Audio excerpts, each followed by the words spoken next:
Welcome back to my channel. আশা করি বন্ধুরা তোমরা সবাই ভালো আছো, আমরাও খুব ভালো আছি। আজকে আমি তোমাদের জন্য নিয়ে চলে এসেছি একটা পাকা আমের রেসিপি। এই সময় তো আম তো পেকে গেছে, আর আম পাকা দিয়ে যে কোনো রেসিপি খেতে সবাই খুব ভালোবাসে। আজকে আমি তৈরি করবো ম্যাঙ্গো মুস। চলো, এখানে আমি একটা দেখো বড় মিক্সিং জার নিয়েছি, আর একটা নিয়েছি ছোটো টাওয়াল, আর এখানে নিয়েছি আমি একটা বাটি। আমি এর মধ্যে অল্প একটু জলেতে তোয়ালেটা ভালো মতন করে ভিজিয়ে নেব, যাতে তোয়ালেটা ভালো মতন করে ভিজে যায় সেটা একটু লক্ষ্য রাখতে হবে। দেখো, তোয়ালেটা পুরোপুরিভাবে ভিজে গেছে, জলটা পুরোপুরি তোয়ালেটা টেনে নিয়েছে। এবার আমি এই বাটির মধ্যে তোয়ালেটা রেখে দেব। আর মিক্সিং জারটা নিয়েছি, মিক্সিং জারটা আমি বন্ধ করে দুটোকে আমি ফ্রিজে 3-4 ঘন্টার মতন রেখে দেবো। চলো, এখানে আমি একটা কড়াই নিয়ে নিয়েছি। কড়াইয়ের মধ্যে আমি নিয়ে নিচ্ছি একটা বড় কাপের 1 কাপ দুধ। দুধটা চলো একটু ভালো মতন করে গরম হতে দিই। যতক্ষণ না দুধটা গরম হচ্ছে ততক্ষণ একটু ভালো মতন করে গরম হতে হবে। দুধটা যখন ফুটতে শুরু করবে গ্যাসের ফ্লেমটা লো করে দিতে হবে, যাতে দুধটা ফুটে একটুখানি কমে যায়। থিকনেসটা তাহলে একটু বাড়বে, সেটা একটু লক্ষ্য রাখতে হবে। এবারে আমি চলো একটা বাটির মধ্যে 1/2 কাপ দুধ নিয়েছি। এটা কিন্তু রুম টেম্পারেচারের মধ্যে যে দুধটা হবে সেই দুধটা। ওর মধ্যে আমি দিয়ে দিলাম 1 টেবিল স্পুন কর্নফ্লাওয়ার, কিংবা অ্যারারুট, তোমরা যে যেটা খুশি চাও সেটা দিতে পারো। এবার দেখো দুধটা অনেকটা কমে গেছে। দুধের মধ্যে আমি ওই কর্নফ্লাওয়ারটা সঙ্গে যে দুধটা গোলানো ছিল সেটা আমি আস্তে আস্তে দিয়ে দিলাম। দিয়ে ভালো মতন করে গ্যাসের ফ্লেমটা লো করে কন্টিনিউ একটু নেড়ে যেতে হবে 3-4 মিনিটের মতন। দেখো, স্মুথ একটা ক্রিমি ভাব চলে এসছে, সেটা তোমরা দেখতে পাচ্ছ। ব্যাস, এটা স্মুথ হয়ে গেছে। এবার আমি ওর মধ্যে দিয়ে দেব পরিমাণ মতো চিনি গুঁড়ো, কিংবা চিনি তোমরা যা খুশি দিতে পারো, সেটা নিজেদের স্বাদ মতো, যে যেমন মিষ্টি খেতে পছন্দ করো তেমন চিনি অ্যাড করবে। এখানে আমি 5 টেবিল স্পুন চিনি অ্যাড করেছি।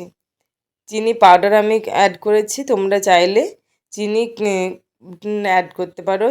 যদি চিনি পাউডার অ্যাড করো একটু পরিমাণে বেশি লাগবে, আর চিনি অ্যাড করলে পরিমাণে একটু কম লাগবে। দেখো, চিনিটা গলে গেছে। চলো, এর মধ্যে আমি এবার দিয়ে দেব 3 ড্রপস ভ্যানিলা এসেন্স। ভ্যানিলা এসেন্সটা দিলে ফ্লেভারটা ভালো আসবে।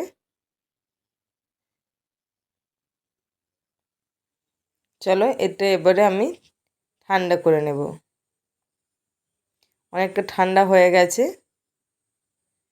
পুরোপুরি এটা আমি ঠান্ডা করে নেব। তার জন্য আমি এখানে একটা বাটির মধ্যে তুলে নিচ্ছি। তাহলে এখানে আমার বাটির মধ্যে তোলা হয়ে গেছে। এবারে আমি এটা 4 ঘন্টার মতো নর্মাল ফ্রিজে রেখে দেবো। আর এখানে আমি মেন ইনগ্রিডিয়েন্টস আজকে ম্যাঙ্গো নিয়ে নিয়েছি। এখানে আমি 4টে আম নিয়েছি। আম থেকে আমি শাঁসটা পুরোপুরি তুলে নেব। তার জন্য কেটে কেটে আমি একটু ছুরি দিয়ে শাঁসটা তুলে নিচ্ছি।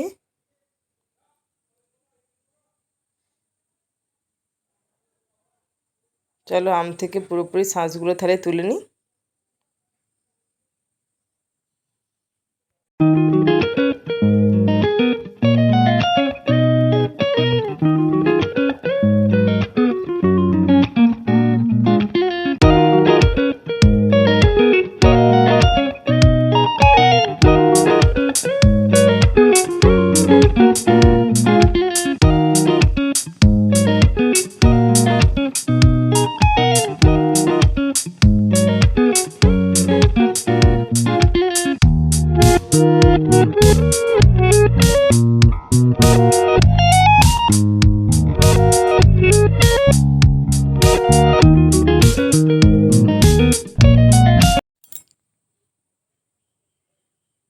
সব আম থেকে শাঁস তোলা হয়ে গেছে।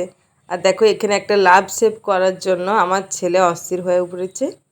এখানে আমি একটা লাভ শেপ করব। তা আমি করছি না, আমার ছেলে করছে। দেখো সুন্দর শেপটা এসছে। আমার মধ্যে লাভ শেপ কিন্তু খুব সুন্দর হয়। আর এখানে পাল্পটা পুরোপুরি নেওয়া হয়ে গেছে। এখান থেকে আমি মিক্সিং জারটা ফ্রিজ থেকে বার করে নিয়েছি। আর এখানে টাওয়েলটাও বার করে নিয়েছি।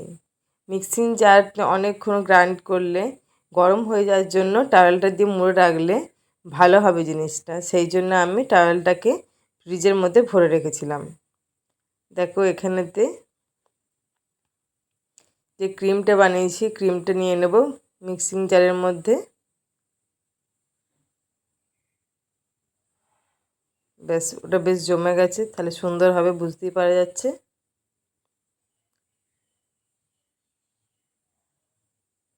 চলো এটা এবারে গ্রাইন্ড করে নিই।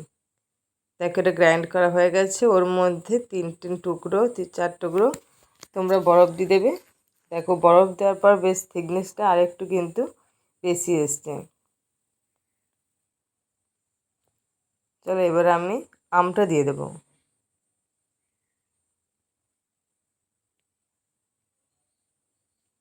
পাকা আমের স্বাদ আর সেন্টটা তো অসম্ভব সুন্দর।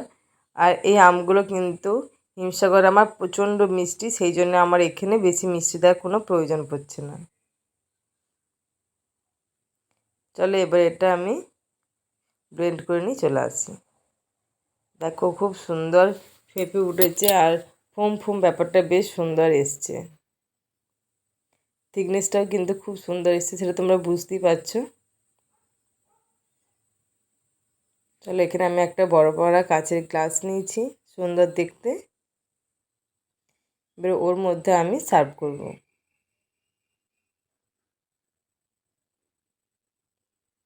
এই গরমেতে এরকম একটা ম্যাঙ্গো মুস পেলে কিন্তু খুব ভালো লাগবে। ব্যাস, দেওয়া হয়ে গেল। চলো এবারে আমি উপর থেকে একটু গার্নিশিং করে দিই। এবারে নিয়ে চলে এসেছি সেই লাভ শেপের ম্যাঙ্গোটা সার্ভ করার জন্য। দেখো সুন্দর কাটিংটা কিন্তু খুব সুন্দর এসছে। তোমরা চাইলে কিন্তু বাচ্চাদের কোনো ডিশেতে এরকম লাভ শেপের ম্যাঙ্গো দিতে পারো, বেশ ভালো লাগবে। বাচ্চাদের কিন্তু দেখতে যে কোনো জিনিস দেখতে খুব ভালো লাগে। উপর থেকে একটু চেরি দিলাম আর অল্প করে সাইড থেকে একটু কাজু কুচি দিয়ে দিচ্ছি আমি। ব্যাস, তাহলে আজকে আমার ম্যাঙ্গো মুস রেডি। তোমরা চাইলে বাড়িতে অবশ্যই ট্রাই করবে। আশা করি তোমাদের আজকে ম্যাঙ্গো মুসের রেসিপিটা খুব ভালো লাগবে আর খুব সহজে বাড়িতে তৈরি করা যাবে। বেশি কিছু একদম লাগছে না, বাড়ির জিনিস দিয়ে সুন্দরভাবে ম্যাঙ্গো মুস রেডি করা যাবে। আজকে আমার এই ভিডিওটা যদি তোমাদের ভালো লাগে প্লিজ লাইক আর কমেন্ট করবে। যারা পুরনো বন্ধু তাদেরকে অসংখ্য ধন্যবাদ, যারা নতুন বন্ধু তাদেরকে অসংখ্য ধন্যবাদ। যারা চ্যানেলটি সাবস্ক্রাইব করবেন তারা সাবস্ক্রাইব করবে। তাহলে ভালো থাকবে। টাটা।